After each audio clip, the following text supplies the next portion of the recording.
So why do you think it is that, in many parts of the world, speciesism exists and we see dogs and cats and we see them as pets, yet we can walk into a grocery store and we see meat as food?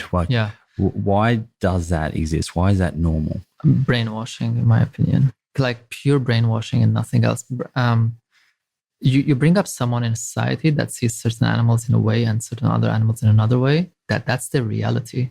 And you're never going to question your reality. Like, I had never questioned, let's say, like animal products and where they come from or whether or not I should do it, just the same way I never questioned if white is the color that I see when someone says white. Like, that's my reality. That's what white, that's what the sky is, You're never going to question these things. And that's why I think a lot of people get very offended when you bring up veganism, because you're kind of asking them to question something quite personal. Not only that, but as a result, the questioning what you're eating also extends to questioning what your parents have taught you, questioning what your teachers have taught you, questioning your habits, your what gives you pleasure. And these are very personal things. If someone's parents, like all of us actually, they told you like meat is good, you need this, you need milk and that. And as someone else that you don't even know comes up to you and says, actually, that's completely wrong. It's actually very unhealthy and it's extremely cruel and unnecessary. Why would you believe them at first go? You're going to go like, whoa. You're going to take that very personally. Yeah, of course. Like, who are you to tell me what my parents told me is good for me is actually bad for me? That's quite a personal thing to tell someone. Like, you don't approach with that, but they definitely have these thoughts in their head. So, we are brought up in a society that treats certain animals in some way and certain others in another way.